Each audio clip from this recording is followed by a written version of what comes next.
So good morning, and to our friends joining us abroad, good evening. Welcome to Mirage Talks. Today we welcome COO and CISO of Alvica Networks, Kevin McDonald, to discuss the realities of modern ransomware and cyber extortion gangs, which leads us to the question to pay or not to pay. Kevin, thank you for joining us. Let's get started. Thank you, Christy, and thank you for everybody that's watching today. I'm going to try to find a balance between talking about technology and really using this as an opportunity to kind of be a wake-up call. Security has been a long conversation, and unfortunately, it's been this kind of game of, well, I'm not really a target. Well, it's not really important. Well, it's too confusing. I'm not going to get in trouble, or I'll just insure against it. And unfortunately for the world, ransomware has changed that. We can no longer do that, and I'm here to talk today about that. I want to thank the Mirage Institute for having me. Thank you, Christy, for being my host helper today. I really appreciate that. And the Mirage Institute, for those of you who don't know, is an amazing group out of UCI by the Paul Mirage and his foundations, and I have actually spoken with them for them several times, and I'm honored to be here today, so thank you. So let's get started here. I want to first tell you that I'm going to be talking about a couple of different types of extortion, because that's really what ransomware is.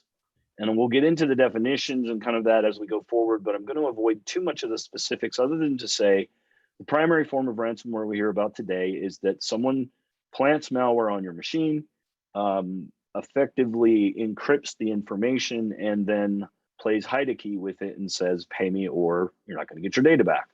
The other part of it that's come up of late is what we call double extortion, where they do that. And they also spend a lot of time in the beginning of their attack capturing critical data that you don't either want out for reasons of embarrassment or that are highly valuable to you from an intellectual property perspective. So that double extortion has actually raised the number of payments in some groups. But I think what's happening is people realize it's like blackmail. Once you pay, they're going to come back. There's no assurances that they're not going to release your data. And we'll talk a little bit about that from a statistical perspective. But so that's what we're going to be talking about today. I do want to be clear.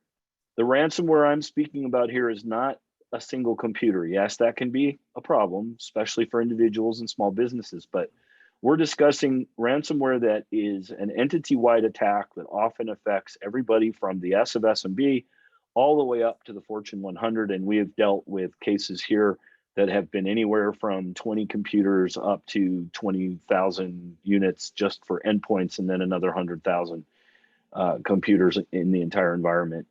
Costs of these events have been anywhere from a couple $100,000 up to hundreds of millions of dollars in recovery costs. This is no joke, and I hope today that we get everybody's attention. So unfortunately for the world, technology is a big blur. There's so much going on, and I'm going to try to provide you some clarity today and get rid of a little bit of that blurriness. But I'm also going to break a rule, and I'll get into that right now. I'm going to break a rule as we go forward about fear, uncertainty, and doubt, and I'll explain why. But I first want to get into the reason I think we have some problems in the technology world today. And part of that is engineers see technology as perfect. They're worried about it working. It's going to function. It's going to do what it does. But security is really not a big consideration. Even in today's modern development world, unfortunately, there's not enough effort prior to release to dealing with security. It's put it out broken, be first to market, and then we'll worry about securing it later. Well, that might have been okay when you were talking about credit card theft potential, or maybe they might steal some of your intellectual property. But today, we're talking about the end of an entity. So this view of everything being perfect and pretty is not going to continue. It can't. Then we have the poor administrators who feel like it's a constant losing game of chess, and it just turns into this mucky muck of problems coming in every different direction. It's always a new vulnerability. It's always a new threat actor. It's just problems developed by poorly developed technology and by very, very sophisticated threat actors. So unfortunately, the administrators take the brunt of the problem. And then, of course, we have the poor consumer who sees use of text as just a general walking the cliff all the time. And so we all kind of have a different view of what things look like. Our job in the industry and as consumers and the stewards of people's data is to keep it secret, to make sure it has integrity when it's requested, and to make sure that it's available. Unfortunately, ransomware attacks affect all three. The data has been looked at, viewed, and touched by people it's not supposed to. It is often corrupted or damaged as part of the process of what they do, and they make systems unavailable. The very point of ransomware is to cripple you. And when you see an entity-wide down, think about it for just a moment. Your computers are out, your email doesn't work, you don't have access to your contact list or customer list, you can't pay payroll, you can't pay a vendor, you can't call a customer because you don't have their phone number. Think completely removing your ability to function as a business. And that is what very severe and entity-wide ransomware looks like. So I'm going to talk about a scenario just to kind of give you a view of a wake-up call. We have all this really cool advanced technology. Of course, this is a bit in the future, but the idea is that we have this great function, this great reliance on artificial intelligence and high-end medical technology that is helping to save the world. And in fact, the days of using paper have pretty much gone away. So we have this ability to look inside our brains and map out where we might need to go for a surgery. We have a copy of that on our computer and we're functioning normally. We're doing this plan for this poor patient who has a couple of weeks to survive. They spend a week or two going through the process of medical treatment planning and testing and all the things it takes to stage for a medical surgery. Oh, I don't know how he got here. Let's ignore him. Let's keep moving. Another x-ray from the other view of someone who's very sick and they're planning to have this surgery and use this fantastic hospital and all your advanced technology are going to save their life. We get started on the surgery. He does his job as an anesthesiologist. The patient does theirs and going to sleep, and we start the process of surgery. Well, what does this surgery involve? It involves a great deal of computing technology. It often involves the use live in real time of the imagery and the 3D imagery and the technology that was involved in all the test results and the planning. Well, what happens when your screens go black? And this is what ransomware looks like. What happens when the IT department realizes, oh God, what now? Right?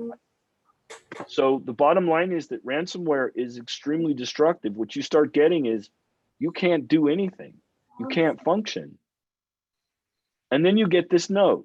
What does this note mean? Now, this is a variant of one note.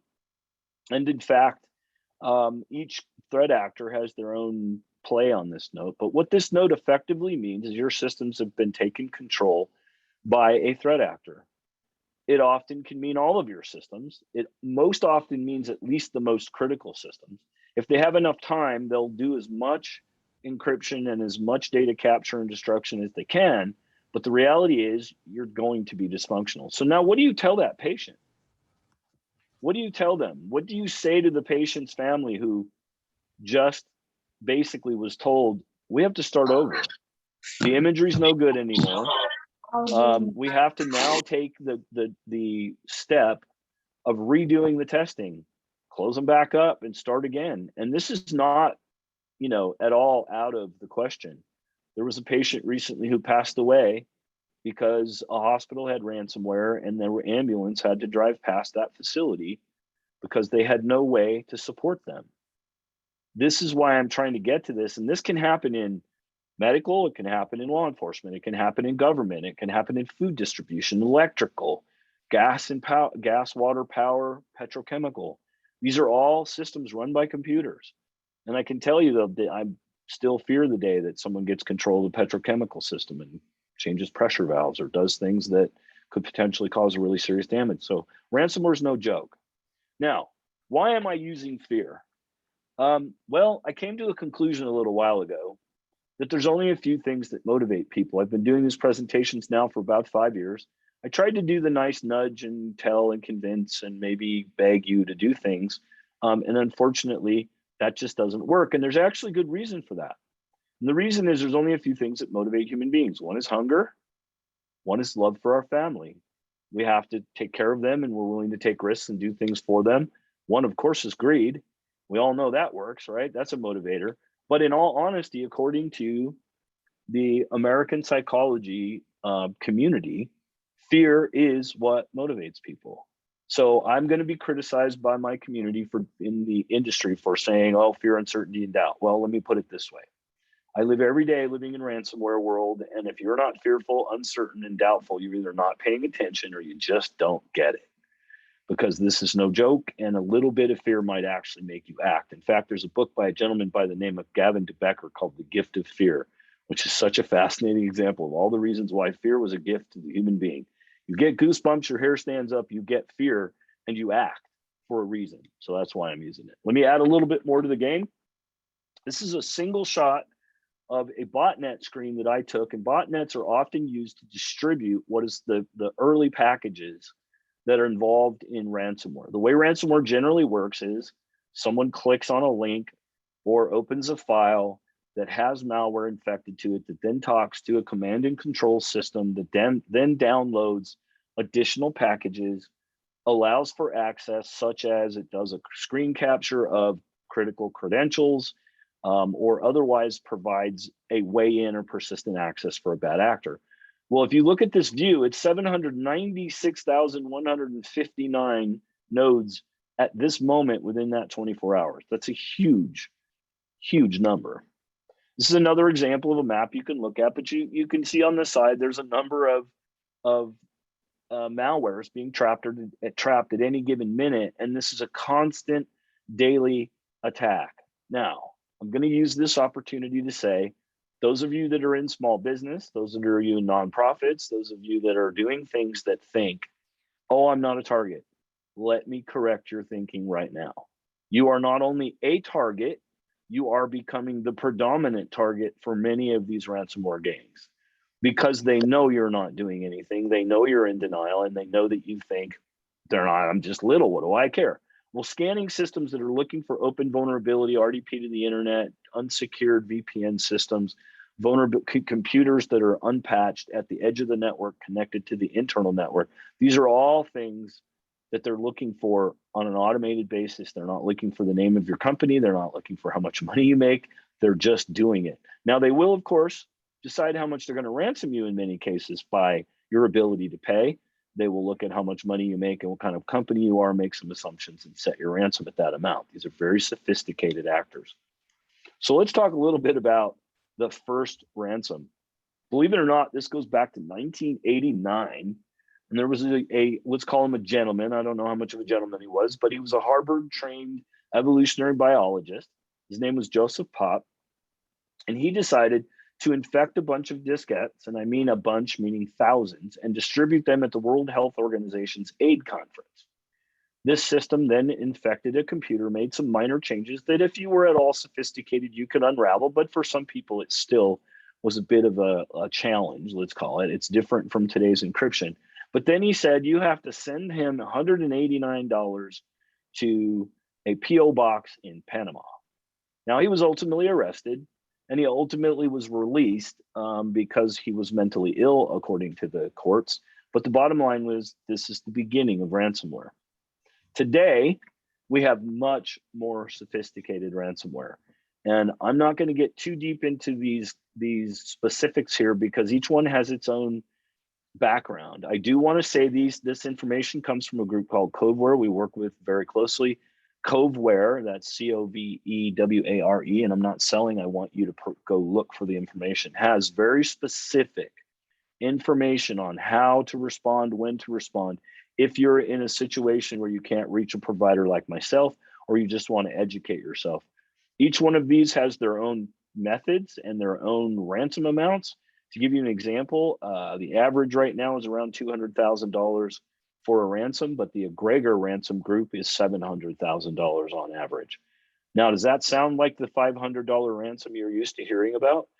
I have seen people actually have to cash in their 401ks to save their small business from ransomware.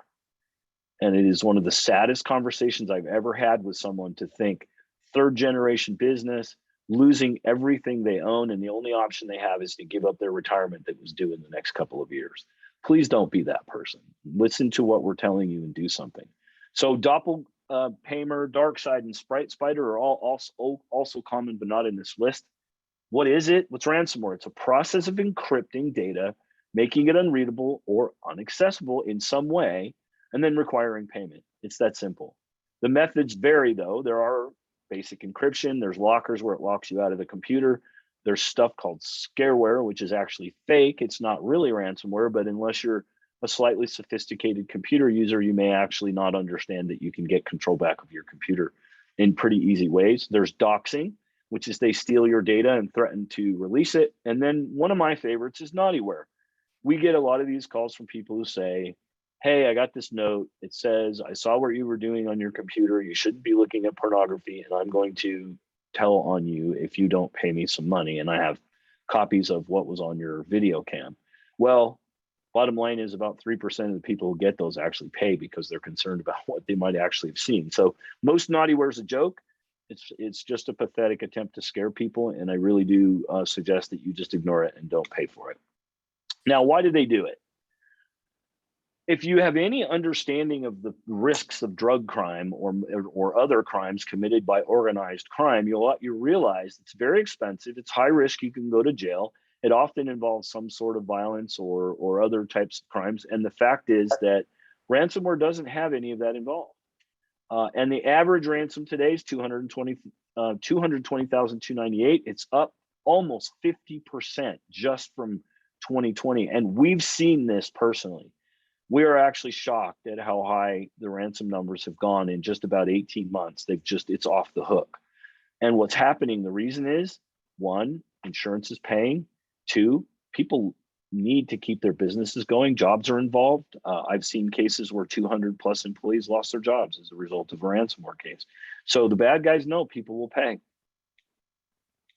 Now, links are the primary method still to this day. And unfortunately, it's still in the top 5 ransomware is moving into. In my opinion, now let me argue with this. They say ransomware, meaning that industry studies have shown multiple. Ransomware remains in the top 5 most significant malware threat. Well, in my opinion, it is the most significant by every measure that I can come up with, except for frequency. And the reason for that is I have seen nothing else in my life except for some wiper attacks that were made against nation states and intentionally destroyed and deleted computer data. I've never seen anything like ransomware that does the amount of destruction and causes the amount of anxiety and lack of ability to work. According to Pawnee Express, 50% of 582 cybersecurity professionals surveyed in 2020 said they're not prepared for ransomware. I'm going to tell you from my personal experience, it's more like 95%, because the other 45 don't really understand what the risk is. This is not an insult to anyone. It is the fact that ransomware has changed dramatically, and that the attack vectors, the way they do it, the sophistication of the attackers, all has grown. So anybody who hasn't really dug into what's going on in ransomware is going to underestimate the risk. Let me get back to that. One other issue that comes up is backup. We have backup. We have local disk to disk. We have disk to tape. We have cloud backup, et cetera, et cetera. Well, let me get rid of an illusion there for many of you. If the threat actors are getting administrative rights, which you can pretty much presume they will, now imagine what they can do to your backup, having full control at the domain level of your network. There's not a whole lot of systems unless you very specifically put in insider threat protections, as we do here for ourselves and our clients, that don't allow even the administrator to delete that data. Then you have a big problem if they get domain rights, and they probably will. Over 890 million machines are infected each year. 77% of the infected companies were actually running up-to-date antivirus. This is another myth that somehow antivirus is magically going to catch these attacks. Well, first of all, it won't catch the fact that you have an open eternal blue vulnerability. It won't catch the fact that someone is, unless you're doing pre-launch scanning and blocking USBs, which most people are not doing, if someone plugs in an infected product on a 0-day vulnerability. And in fact, many of the things we're seeing today are first day known 0-day vulnerabilities. They are that day, that event, that particular threat actor is the first time we've seen that method. So there isn't any signature in an antivirus that's going to fix that. Now, there are some endpoint detection systems that we can talk about, but nothing's perfect. The idea is we have to do much and do it as layers. Now, ransomware takes a new victim every 14 seconds in the year of 2019. And as of 2021, the estimates are every 11 seconds. I can tell you as a company, we have been busy now full time every single week of every month for the last 2 years, basically doing ransomware rescue in addition to the MSP work that we do. These are all net new clients. They've, unfortunately for us, only been a rare case where one would get a small infection within our client base. But the reality is that we are seeing net new clients every single day, and so many that we're having to turn them away and refer them to other people. Now that we're working on fixing that, but as you all understand, that just tells you how much of this is going on. Now, I want to talk about reality. What is reality? Reality is the world of the state of things as they actually exist. Not the way they want them to, not the idealistic or notional idea of them, but reality is what is real. Well, that's what we're talking about today. It's not what you hope. It's not what you think. Security is a reality. You can hope and wish, but guess what? Unfortunately, if you're wrong, you're going to have issues. And so we need you to live in reality as you do these, as you deal with issues in cybersecurity. Now, fear and pain cause people to pay higher ransoms. This is why threat actors take confidential data. They often will take data that people know is sensitive. Now, let's talk about what scary data look like. They get all your email archives.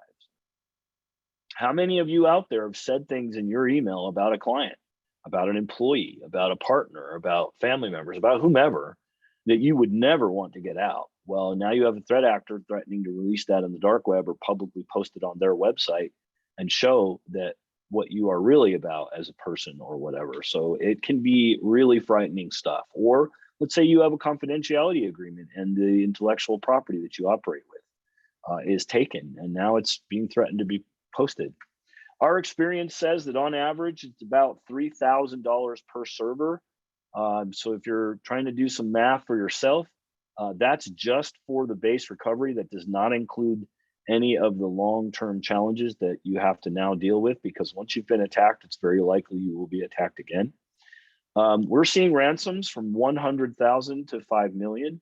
And while there are some negotiations that happen in many of these cases, they're still paying about a third of the original demand.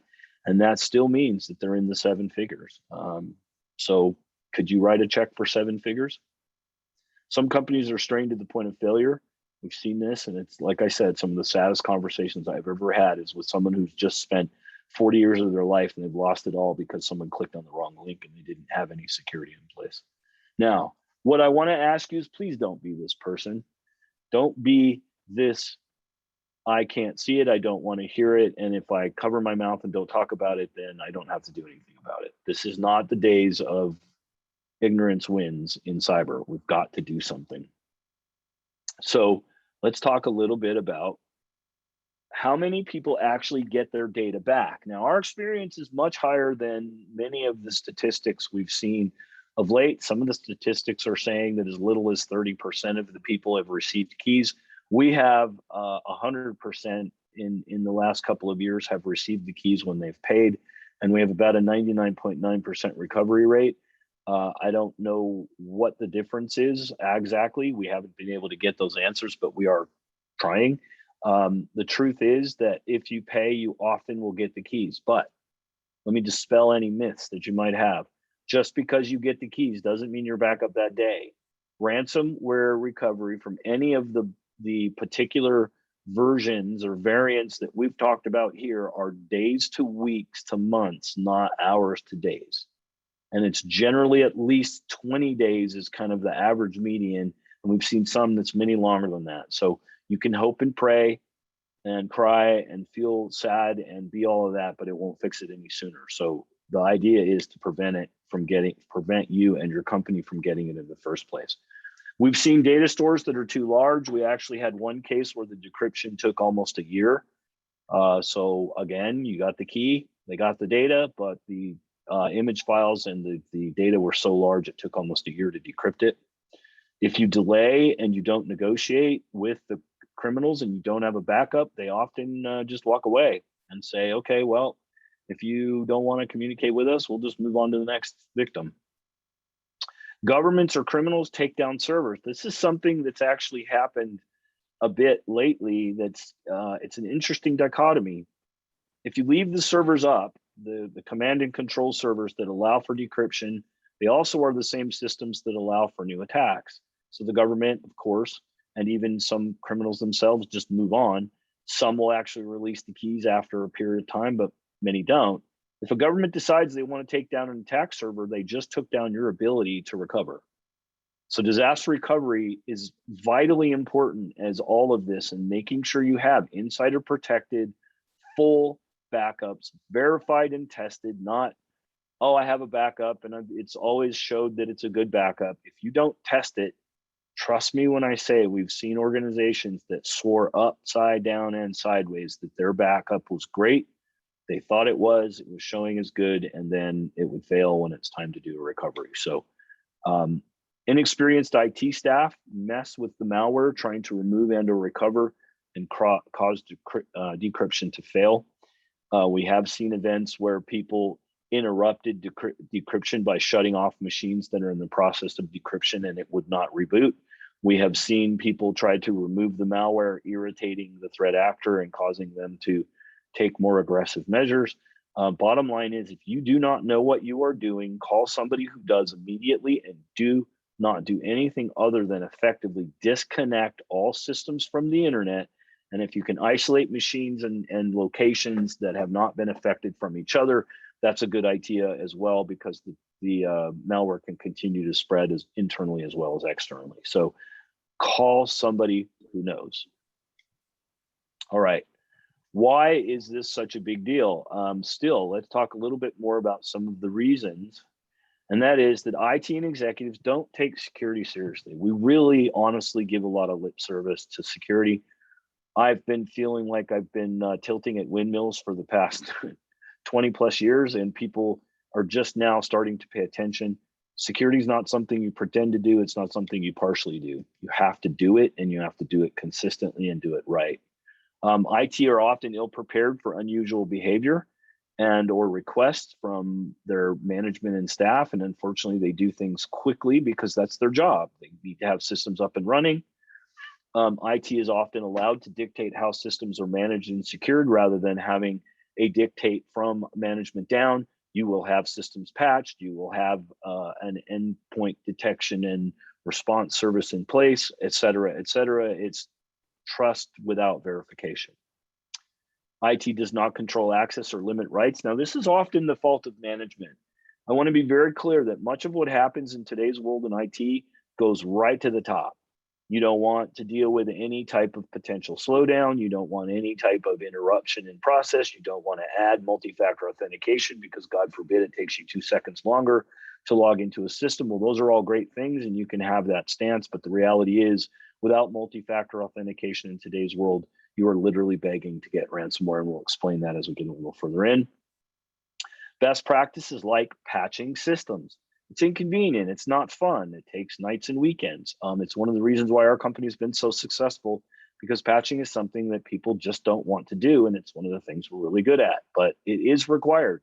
If you do not close vulnerabilities in systems, you are opening the door to these folks getting in, taking control of your systems, and then deploying this ransomware. 2FA, or multi-factor authentication, is vitally important. Limit rights to what you need, not what you want or can have. Many executives I have seen, and even IT people in particular, have their user controls or their rights to their accounts stretched way beyond what is required for them to do their job, and that just extends the potential for, when the IT person clicks on the wrong thing using an administrative right, or when the user, the executive, clicks on a folder and gets an infection, it infects everything that their account has a right to. So limit rights to those that are only needed. And segmentation, please segment your networks. Please provide some separation between those systems that need to talk to each other and those that don't. Now, this is the big one.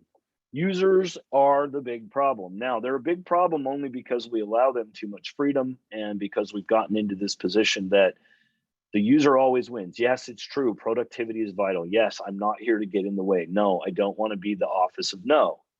But if I'm not at least the office of be careful and the office of no, don't be doing that because that's stupid, then we have to be realistic here. End users clicking on things, searching on websites they shouldn't, opening files they shouldn't, injecting, bringing laptops into this to the network that are infected, file sharing, all kinds of things that are done by users on a daily basis are the ultimate cause. Now, I'm going to say many of those users that are causing that problem are also administrators. So this isn't all about the user who's unsophisticated. Even the most sophisticated make these mistakes. Now, what do we do? God help me. What do I do now? This is like, all you're doing is scare me. I'm going to talk a little bit about it. First, stop. Start thinking about what you're doing and start paying attention to the issues that you have to pay attention to. Don't use passwords over and over again. Don't repeat them. Don't use the same password in the same location. You must not do that. If you do that, you're going to end up with what is called credential stuffing problems. And I have a battery issue that I need to deal with. I am sorry. Unfortunately, I'll be right back.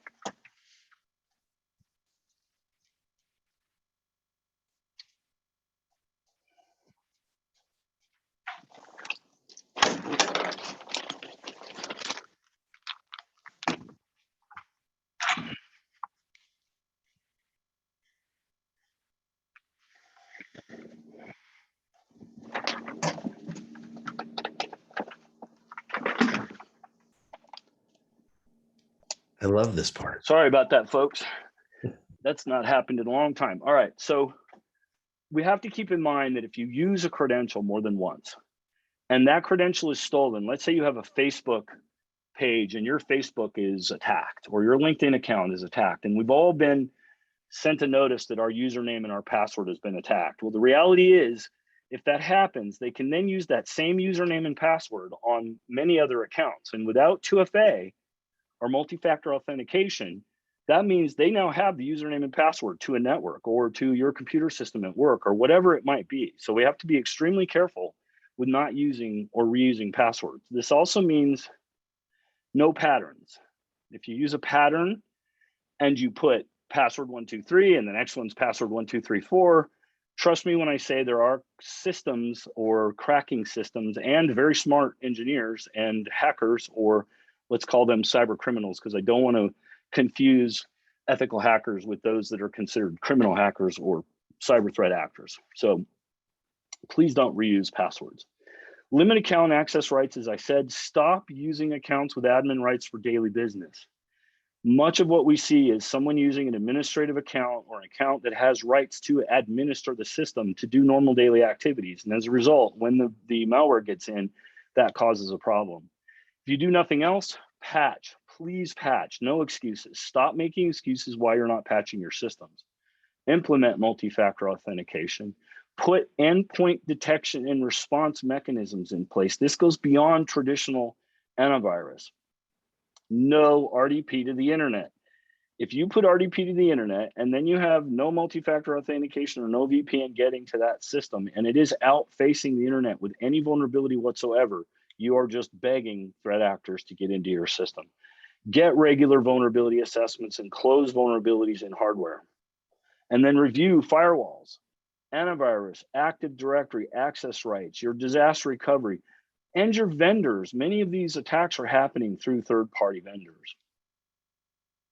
Now, I'm not going to go through these specifically today because here's the cool part about this thing I'm listing. These are called the CIS Top 20. And CIS is an organization that has designed a set of controls that allow you to do the basics, the top 20. And if you go to and look for the CIS top 20 and you follow that along with some of the other recommendations we're doing here today, you will actually be able to help defend yourself against much of what you're seeing. The next set here is the last half of it. And look, it's very basic. It's some of the things we're already talking about. Boundary defense, have a good firewall. Make sure that your systems are not facing the internet. Make sure that your wireless is actually secured to the degree that it can. Don't have corporate wireless and guest access on the same account. Implement awareness training. Users need to be told repeatedly over and over and over again what it is that they should and should not be doing. You cannot blame them when something new happens and you have not told them, hey, you shouldn't have done that, until it's too late. It's not their fault. It's not their problem. You need to train them and teach them what to do. And if you're not planning for an incident now, if I can give you any advice, please, please assume you're going to get some problem. And I would reach to the point of a ransomware attack. Please assume that that's going to happen so that you can plan now around it. If you try to get your plans off your network when your network's been frozen, and I've seen this actually happen, where's your incident response plan? Well, it's on the network that just got frozen. I mean, that's not thinking through.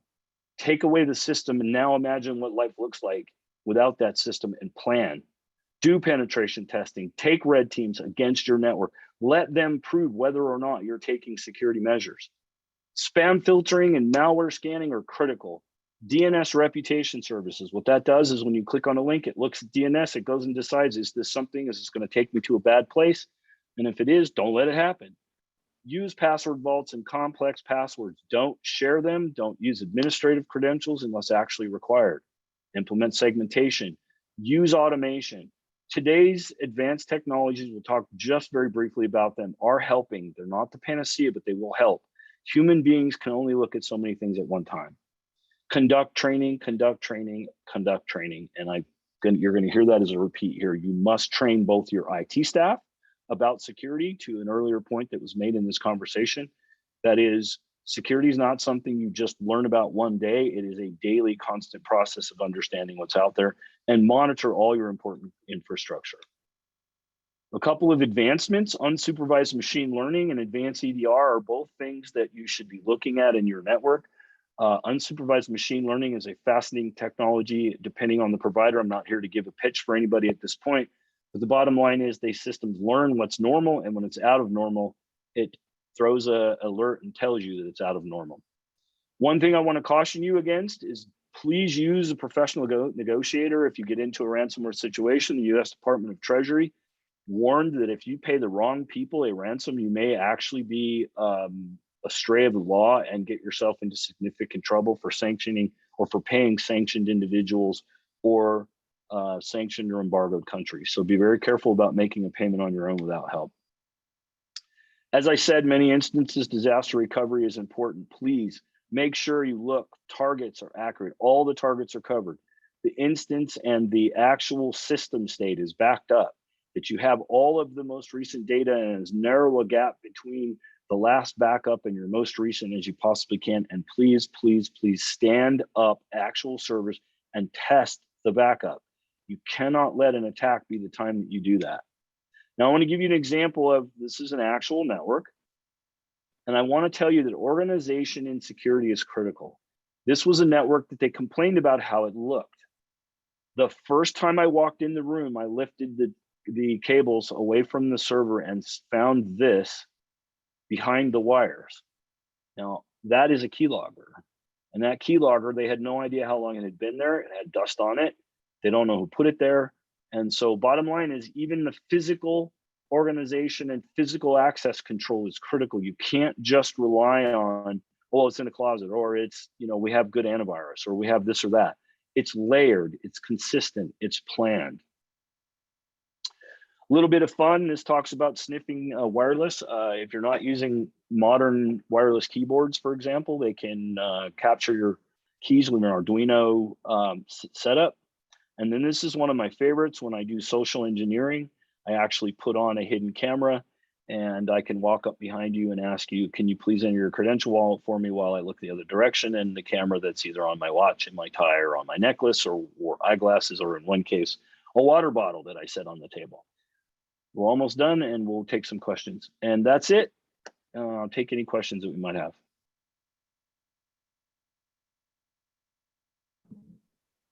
Mr. Nelson.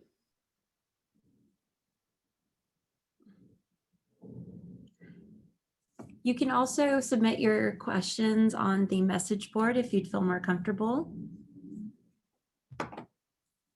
So I would be surprised. Yeah, go ahead.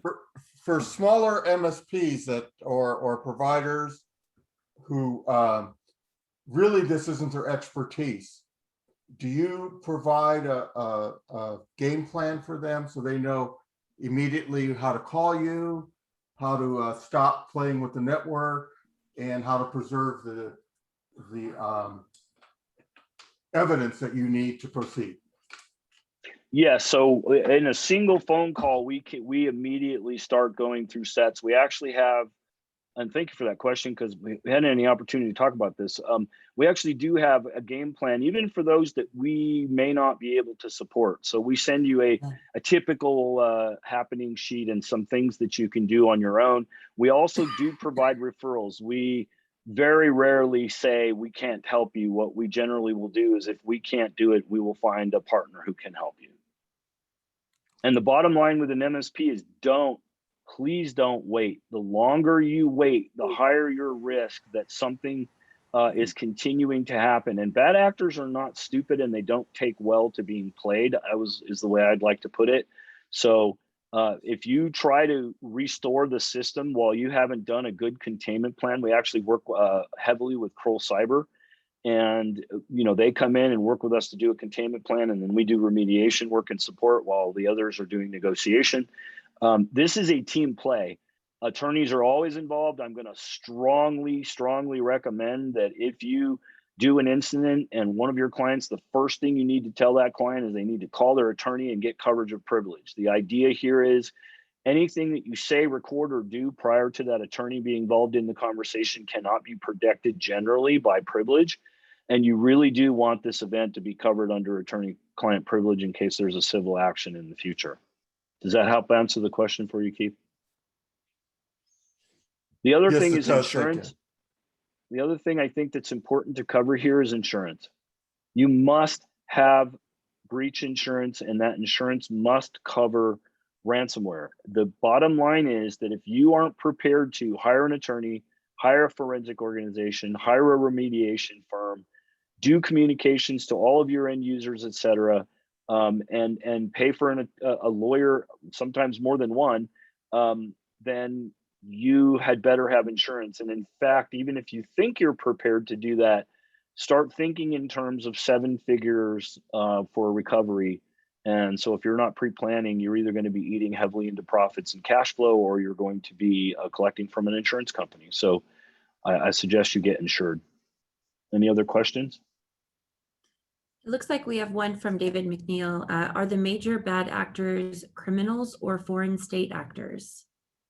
That's a great question. They're actually both, and sometimes they're dual players. Sometimes we believe that the state actors themselves, the ones that are working, say, for example, for a military in a foreign entity that is an aggressor to the United States, they will actually work in the part-time doing the stuff on the sideline. There are both, and there's a blur because unfortunately attestation is kind of a joke. We hear a lot about people declaring who did what, or what attack was done by what group, and in reality, attestation is an extremely difficult thing to do. You can identify the threat actor, but who those threat actors are as people is very difficult. So to answer the question, it is both. Here's the reality. The money that's being made in this is in the hundreds of billions of dollars now, and they're expecting trillions by the end of 2025 or so. So why wouldn't you do this? You don't have to kill anybody. You don't have to, you're not getting caught shipping drugs around. The laws in the world are not at all reflective of the damage that's being done by ransomware. We have a lot to do to legislate around punishments for this stuff because it's as extreme as it gets. But what's the likelihood of actually identifying individuals that are doing it? And it's pretty slim, unfortunately. Any other questions? So let me cover a couple of things while we're still here then. The thing about cybersecurity is it has to be consistent. So if you think about health, right? Dieting is a good example. If you diet only sometimes, it's not very effective. If you have diabetes and you don't manage your sugar on a regular basis, it can get out of control very quickly. Well, cybersecurity is basically the same way. And you have to see it as a revolving process. You're always reviewing it, you're always tweaking and changing and improving it, and you're always testing it. And if you don't do that, you're going to find yourself at some point going, oh my God, are you serious? For $10, I could have fixed this thing over here, or I could have put that unified threat license on my firewall that expired last month, but I didn't. We've had a couple of conversations recently where an executive said, I cannot believe I just turned down the insurance for cybersecurity coverage, and it was $3,000, and now I'm paying $310,000 to pay a ransom. I can't stress enough how important it is that you see this as something that it's just as important as fire insurance, water flood, things like that, that you deal with that. The other thing about this is that the users need to be aware that this isn't a little thing anymore. And I'm not poo-pooing or minimizing what happens with credit card data that's stolen. I mean, yeah, identity theft is a horrible thing to experience, and I've dealt with people that have done it. It's nothing in comparison to the destruction that is done when that same click, that same open, that same thing causes a whole company to go down potentially and go out of business. So we all need to take this a little more seriously. So Keith, I wanted to ask you, since you're on here, and then maybe you can elucidate for me. We have national infrastructure, and one of the things we could talk about is water, power, petrol. We talked about it, the harbor and the ports that you work in. What would it be, the impact if the port, for example, were to get a ransomware attack? Well, first of all, it would shut down dispatch. Our system particularly dispatches the longshoremen to the ports, tracks containers, does allocation. Anywhere we hear that 65 to 70% of the import-export business in the country. So to even have that lost for a day, couple days, would have a really poor effect on the flow of trade throughout the country. And we rely on retail and service to filter our economy. The next thing is they could start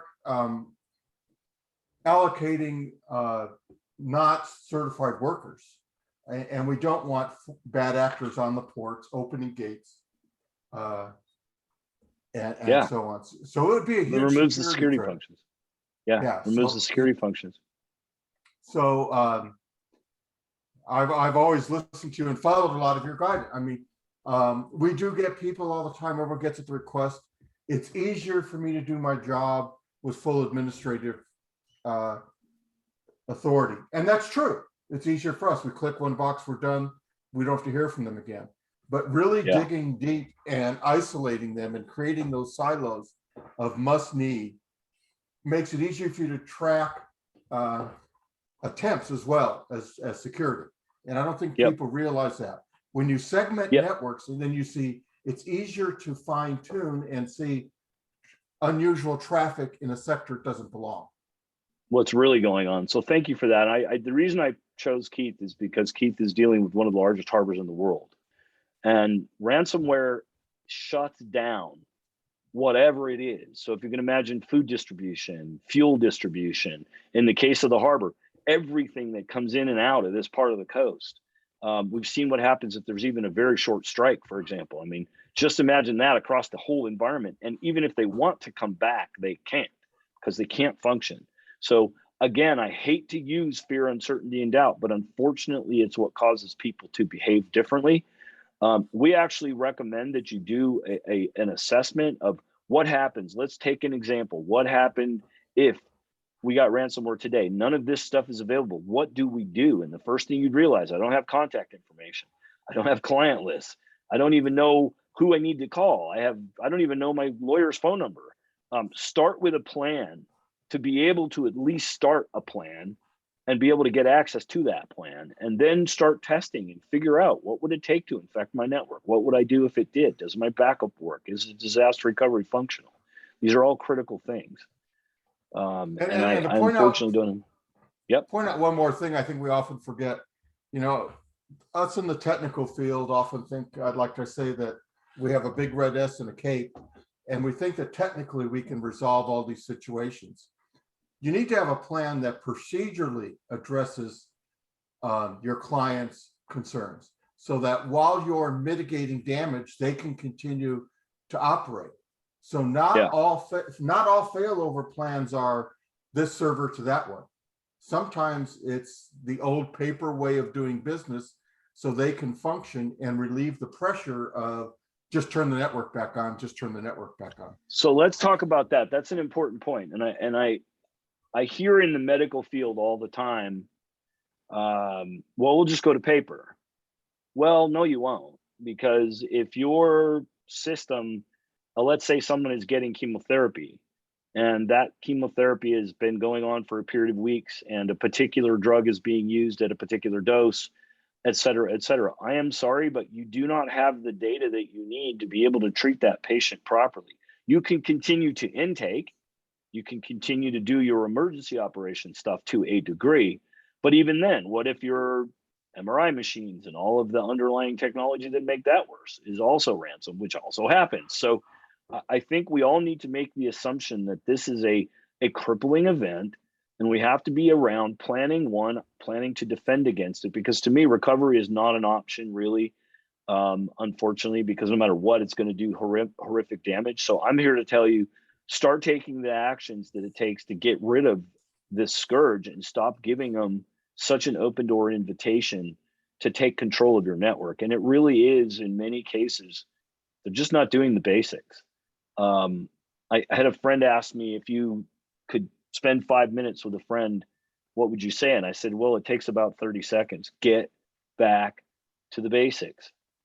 Control writes, patch, get your malware and antivirus up to date to the most recent versions that actually have endpoint detection, whitelisting and gray listing, things that will actually help prevent. They are really looking for the low hanging fruit. And unfortunately, if you are the low hanging fruit, you're going to be the one they get. If you make it harder for them, it's less likely for that to happen.